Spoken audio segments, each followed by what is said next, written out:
Welcome to Multifamily Method, a podcast which explores the state of the multifamily real estate market and some of the backgrounds, methodologies, and words of wisdom from some of today's most successful multifamily real estate entrepreneurs nationwide.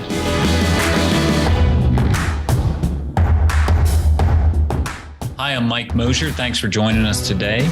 Today, we're going to be interviewing Joséphine Saffert. Josephine is a German native who came to the Nashville, Tennessee area as a D1 track athlete recruit in 2011. As part of making her American dream a reality, she built Sapphire Development Group, a vertically integrated real estate development and investment firm. Her team delivers a one-stop shop experience, from offering off-market deals and developing ground-up multifamily to helping others build and sell real estate portfolios. She is currently working on her first brownfield project in Nashville by developing a former metal plating facility into 32 build-for-rent townhomes. Welcome to the podcast, Josephine. Yeah, thanks, Mike, for having me on this podcast here. I'm really excited. So tell me, Josephine, tell me your journey. How did you first get involved in multifamily? Like, what led you to where you are today? Well, I've had a wild journey. It's really about how much you want to know about it. I'm German. I'm a green card holder here in the U.S. So I actually immigrated as a real estate developer, and I started really organically, single family, 6 years ago. Kind of working my way up to getting to more volume, and now, developing in the multifamily horizontal space. So primarily like townhome focused. And so that's really more so over the last 18 months, the case that we've gotten more into that space. I'm really excited about it. But it was really gradually. I think, coming from the single family space, you're hopping kind of all over town, trying to find the next deal. I've started initially with 4 units when I first started developing, and that's how I immigrated here, sponsoring myself. So I've always had like a little bit more like volume on that end from the start with, or to begin with. But now I'm really looking to get to the 75 unit and up development space. I'd love to, develop vertically as well. But given that I've just really started organically and grown the company organically, we're working currently on a 32 unit development, and it just feels more natural. It fits the track record. And so, it's been just really a gradual progression towards that. And I have a finance background. I like larger deals.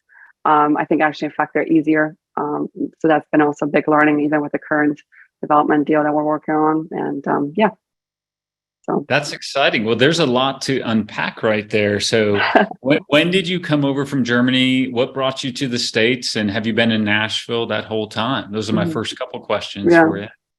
Yeah, that's been a funny journey, actually. So I came initially through sports. So I ran track and field, 400 meters, 400 meter hurdle for D1 university.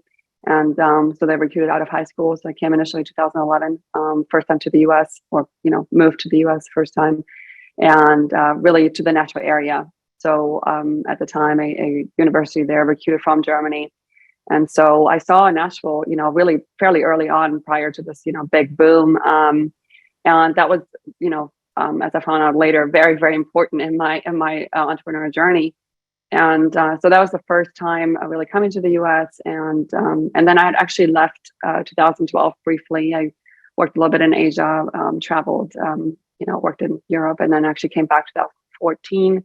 And so have seen Nashville sort of in different phases, and always with some kind of time in between, just enough to realize the growth. And so it's been really a journey through sports, creative financing, quite frankly, and then ultimately real estate. So that's enabled me to stay in the U.S. Oh, that's exciting. Well, I know for a fact that the competitive athletic nature of folks like yourself, D1 track scholarship, yields well to the world of both brokerage that we do, investment sales, as well as development, right? Because it's a very competitive space. That personal drive, the desire to win, I think is really important in that space. Because quite frankly, you're competing for sites, you're competing for capital, you're competing for subs, you're competing for materials, right? So Yep. I think it plays out really well in life. Yeah, and having seen Nashville since 2011, you've seen a lot of change for sure, without a doubt. So that's exciting. So you started after college. You started in single family. Did you just find a job, or do you always want to do real estate, or what got your foot in the door to begin? Yeah, so I actually never worked for a larger developer or anybody else of that matter, really, in the current space that I'm working in. I actually ended up moving to Manhattan after college and joined a tech startup briefly, and really was able to network in Manhattan, the space of venture capital, private equity, angel investors. Really got the hang of it. Listened to 1,000 pitches, and I briefly because the tech startup, it takes a minute to also materialize. Worked at Hilton Grand Vacations in the timeshare sales business, and so I received the Hilton training. It was very valuable, and at the time, really learned how to sell virtual points. And as a German, and just to give you some background there, in our German culture, the fundraising concept is actually very foreign. So yeah, obviously, from a corporate standpoint, sure, but just like sort of growing up, and we like don't generally understand the fundraising concept. So coming to Manhattan and really learning sort of the ropes of it, and then ultimately also marketing and selling virtual points there for Hilton Grand Vacation was very eye-opening, and was pretty much all that I needed to understand how to basically put deals together, and basically get sort of the early start. So at first, it didn't really have anything to do with real estate. Quite frankly, it was really more from the capital side, which I think was kind of actually a better way to enter, just given my finance background. But I did grow up around real estate in Germany through my father, who's more into interior design space, and I had actually very early on worked sort of as a student assistant in an architecture shop, building the multifamily models, and so. But really saw early on, okay, you could never ever really build what you want to build unless you're on the other side of the coin, and so that's what led me into finance. And so I understood real estate, more so as a tangible pillar of finance, but it was more from the capital side and like understanding this stuff, and then putting that together, with real estate, and then ultimately I had a former business partner that was already, renovating some homes here in Nashville, greater area. And through him, I ended up moving back to Nashville the third time around, and started the first development business, and that really took off very quickly. And ultimately, the reason or how I got into development was more so through the U.S. government, quite frankly. So we initially had really just flipped homes, and we built a multi-million-dollar business very quickly. Because nobody really showed up to auctions, and we were able to take advantage of that opportunity at a time where 2017 Nashville greater area was just kind of taking off. So it's still very early on. There weren't really New York, California funds coming in. It was right pre that time, and so So in my immigration journey, it took 3.5 years to immigrate, and through that, at some point, the U.S. government said, well, you can do $20 million flipping, single family homes, but it doesn't count as a business. And I basically were recycling value. And I said, okay, all right, we're recycling value. So what about new construction? Would that count as as a business for immigration purposes? And basically then, my immigration attorney at the time said, well, you're creating original value on U.S. soil hiring Americans. And so, we were just eyeing with a site for 4 units. And so then ultimately, through that project, I was able to build the company, pivot sort of into that direction, going into new construction. And I immigrated under the basis of building new original value on U.S. soil. And so that's really what was the initial growth, stage, if you will, towards that path. Mm-hmm. And then I That's really kept running with it. interesting.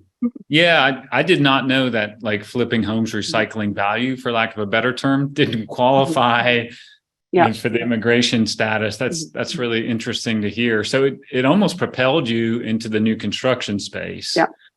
Did you find that you enjoyed that better than the fix and flip space?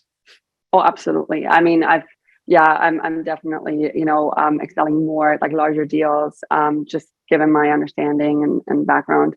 I worked briefly at M&A, Deloitte as well, Munich. I have more a knack for those type of deals, and honestly, it's more plannable, right? Like I think when you look at value add in general as a strategy, I think it is just not as plannable as new construction is.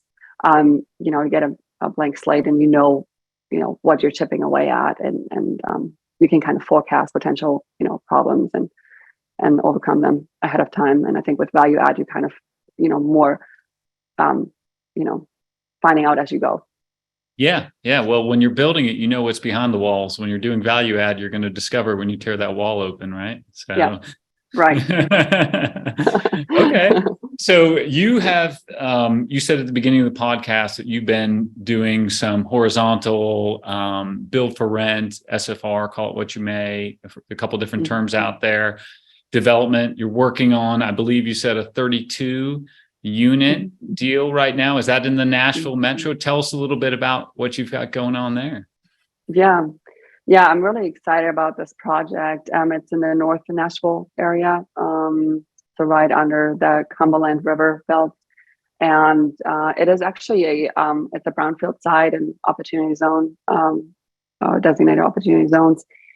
And so we acquired this former metal plating facility last year, and are redeveloping it to 32 unit, built to rent townhomes with a downtown view. So really exciting. I think that this will have an immense impact for the neighborhood, just given that it's been a abandoned, manufactured building for several decades actually, and it's just now really ready that all the numbers really work out. Over 5 groups have tried to acquire the site over the last 5 years and could not make the numbers work. It took an immense team from an environmental engineering standpoint to even get through the due diligence phase. Okay. So was it just a matter of the cleanup was cost prohibitive, so it wouldn't pencil at that point? Yeah, so it was very difficult to understand the contamination and how far essentially that contamination could reach in terms of cubic yards. And so, as you know, Nashville's been a very hot market. Seller expectations are through the roof, and even still, right, even with a higher interest rate climate, we're still fighting that expectation. And so, during the process of even trying to get this property under contract, and ironically, actually, someone else had the property under contract in between of when we were looking at, but we knew that they most likely couldn't close on it, because it took so much upfront legwork in understanding, okay, how can we mobilize essentially all the teams to even run through a 60-day due diligence period and understand by the end of it, whether we could close or not. And so, so the due diligence phase was initially just 60 days. And for most groups, I mean, it's very tight for such a site to perform phase 1, phase 2, additional, geotech testing, soil borings, and so we were able to perform pretty much all of it within 60 days, but then we needed additional testing done. And that's when we extended 30 days with, hard earnest money. And I think like prior groups were not willing to go that route because they just didn't get, through the phase 2. Yeah, it'd be hard to do 2 phases of environmental in 60 days. I agree. I can understand why you bought the extra 30. Well, good for you. To the victor go the spoils. Have you started moving dirt yet, or where are you at on that project?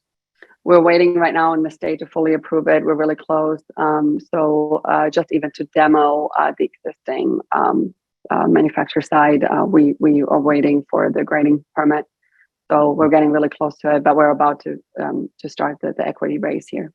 So that's excellent. And what made you pick the build to rent for that site? Given that it is in the opportunity zone, I think it is a great project for that to really attract equity. I think that also just the projection of Nashville as a whole in that area specifically is set out for much appreciation to come. It's really 5 minutes from the new Oracle site, $1 billion campus close to the Amazon site, and just so well positioned for the next 5 to 10 years. Oh, that's excellent. What we've seen across the country, and CoStar's validated this as well, we typically see about a 30% rent premium for build to rent versus traditional multi. And I guess that's the value the average consumer puts over having their own space, little patch of dirt in the backyard, like no neighbors above them, right? So I'll be interested to see how that works out for y'all, but I have no doubt it'll net out very well in a strong market. So congratulations. So what are your plans for the future? Where do you go from here? So this is a project and a step up, it sounds like. What do you want to do after this? Yeah, so we're currently eyeing with some sites for a subdivision, really to also fill the pipeline. Currently looking at over 170 units, a little bit further out of just within the sub markets here of Nashville. And really excited for that. Being able to have those phases and sort of that forecast, of the pipeline. But a big topic right now is really trying to innovate more within the multifamily construction world. So I just recently came back from Necker Island and had made some great connections, and also actually was able to network with a few German entrepreneurs, and I think what's really happening sort of on the modular front is really exciting. I think that we need more technology within those multifamily horizontal vertical builds, just to even stay up to date for the next 5 to 10 years. I think we've seen already quite a big shift in sort of what's needed in apartment complexes, right? And even townhome developments, when it comes down to Amazon, which seems so simple. It's it's just a few packages, but it just, so I think, so that's an exciting topic. So I would like to dive in more into that. And that's also the reason why I'm looking for example, a subdivision build, just to be able to gain some more time to be spent on the innovation side. Yeah, I think efficiency in building materials and process has been a huge need in our space for literally decades, Josephine. I've been excited for some time about modular. It's taken off slower than I thought. I've even seen some stuff on pre-printed single family homes. They're not aesthetically appealing yet, but they're very functional. I saw some stuff going up in Austin. So I'd be interested to see what new technologies and ideas you could bring to the forefront, because we're throwing these things up the way we did 40 years ago, and that just doesn't strike me very efficient. Right. Yeah, I think that we will see over the next 5 years quite a push towards that innovation and really also the integration of technology in our day-to-day living, as well as just how we think about multifamily construction. I think that we'll see a big shift happening. Yeah. I agree. I think you're right. I'll be interested to see maybe the new amenities are more around artificial intelligence and access and connectivity than pools and gyms. Time will tell. Yeah. Okay. And also, I think just general convenience, right? I think when you think about how the packaging is handled, the package delivery is handled, currently it's still very janky, and I think could be solved very nicely going forward. Yeah, if you build for it from the start, that's smart. So I want to ask you kind of a double-edged question. What are you most excited about, and what are you most worried about? So you can answer whichever one you want first. Excited as in general, or for us specifically? Yeah, just excited. Excited for Sapphire Development, I should say, within the context of this conversation. Yeah. Well, I'm really excited just to continue to grow in that larger urban infill, multifamily development space, and then really integrating more innovation in that field. I think I'm very excited for the next 5 years in tackling that. I think we're well positioned to do so. I mean, as sort of a smaller firm, we currently have like a little bit north over like 30 million assets under development. We're really well positioned to test and make those connections and pilots. And so I'm really excited for that. I just over the last like 2 years, kind of came back out of the ashes from a pretty big legal battle with a former business partner. So Sapphire itself is still fairly young, and I think we have a really exciting pipeline right now, and just really excited to continue to develop and also build the holding base. Yeah, no, that's exciting. I'm excited for that. What worries you? What's keeping you up at night? As an entrepreneur, there's always 1,000 things that you got to worry about, right? So what's kind of occupying your headspace right now? I mean, as probably many other developers and investors are currently focused on sort of the next rate hike. I think, the construction loans are definitely at a level that we all could have never forecasted. I think we've had a lot of banking discussions there over the last month, right? I mean, generally always like to have fixed construction loans, like fixed rates. But there were a few variable ones. So looking at like 9.25% of an interest rate is not fun. And so, we've had good contingency. We've really good, with good banking partners, good equity partners. So, but it certainly is a challenge. And I think that we most likely will see one more hike at least, and possibly a pause for Thanksgiving. But, if it does continue, that the Fed will increase the interest rates early sort of next year, I think then we'll see a different dynamic. Yeah, without a doubt. Sources of capital, specifically on the senior debt side, I'm sure is a concern for all developers. We'll see how many bullets the Fed has left in the chamber. I'm personally of the opinion they're almost out. We've had 2 interesting months. This is August, as the recording of this podcast, June and July, the CPI was pretty good. So we'll see. Yeah. Time will tell, I guess. Do you believe that we're sort of in a new era there on the inflation side in regards to, do you believe that a 2% is realistic? I'm curious what your take is, since you talk with a lot of people as well.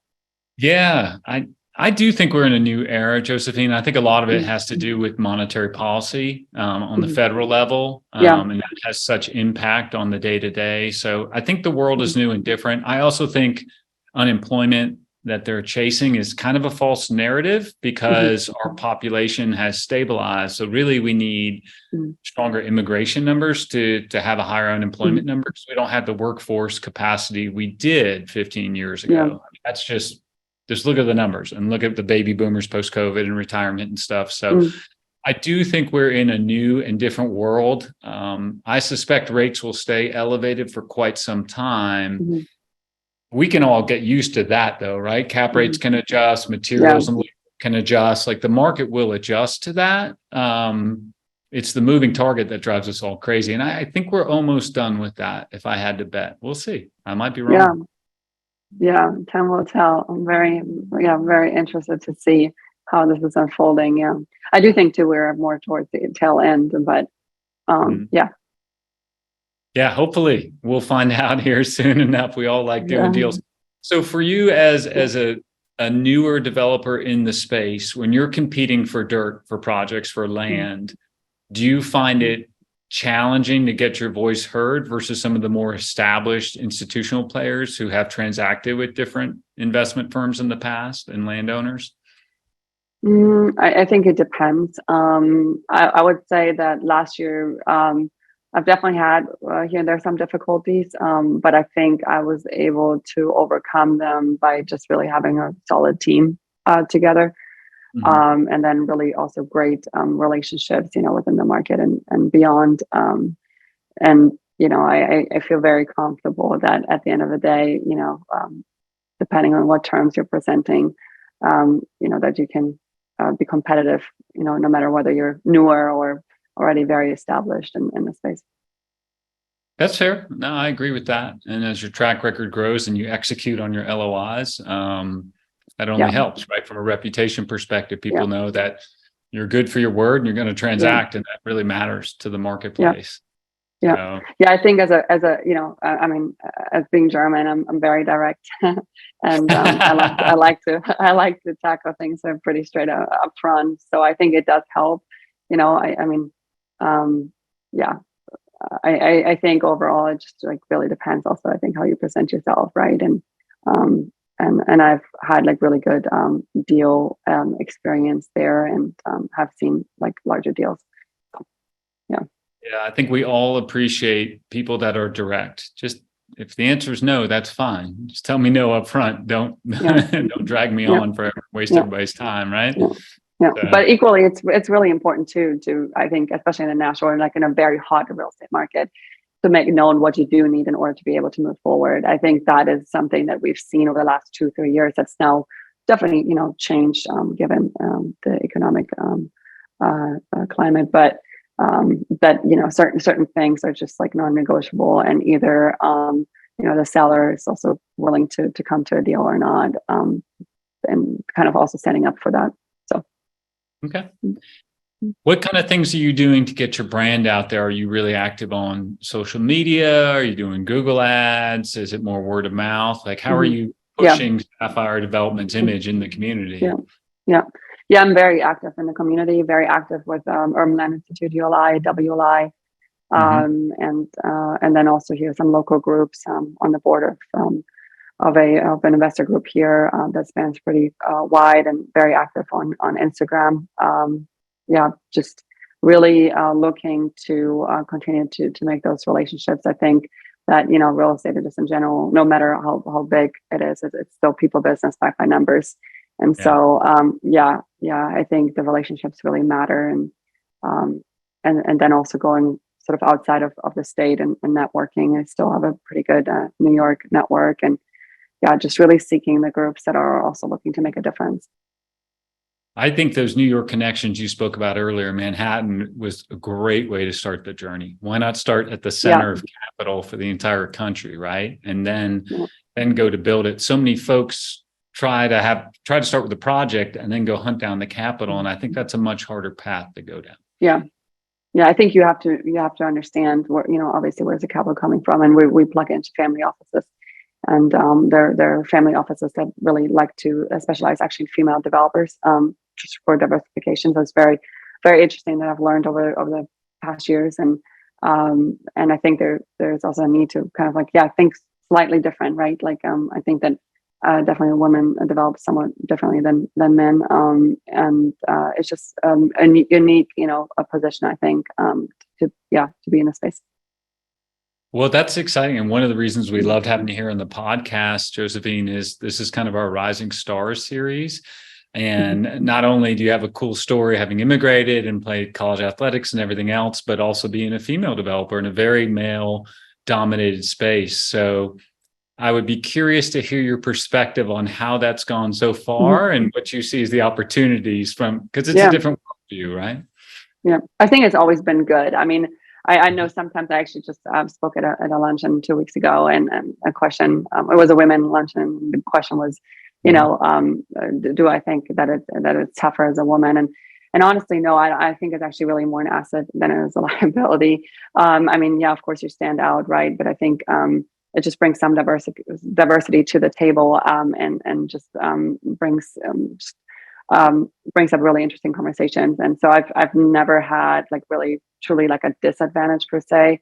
Of course, sometimes doing business in the South, you have to overcome here and there some guys, but at the end of the day, a deal is a deal, and I think it all again boils down to also what team you have and how you position yourself, and then I think being foreign maybe also kind of helps and just sparks the overall like interest in the journey, and then in doing business. No, that's exciting. I love your perspective. It's very positive. We have a business coach. He's helped me a lot personally. His name is Robert Fish. And he always says, Mike, it's better to be unique than the best. So like you said, to stand out is a good thing in the world of business. If you're in a crowded space and you're different, people are like, that's cool. Like, what's she up to over there? Maybe I should partner with her on a deal. So that's a good thing. That's to your advantage. I think also like a lot of times, like, I mean, being underestimated is actually, I think, more an advantage than it's a disadvantage. So, I think it's been a very fascinating journey so far, and but I've always found really good support, and especially also from your group. So Quentin also has been always awesome. I've enjoyed working with your group. That's awesome. Well, we're glad to hear. We're thrilled to work alongside you as well. Anything else you wanted to cover today? I think that pretty much covers the journey and what you've been working on from my perspective. No, I think we covered a lot. Yeah. Thank you so much, Mike. Thank you. Thank you for your time. You're gracious beyond the telling, as my old pastor used to say. I love it. Thanks. Thank you so much.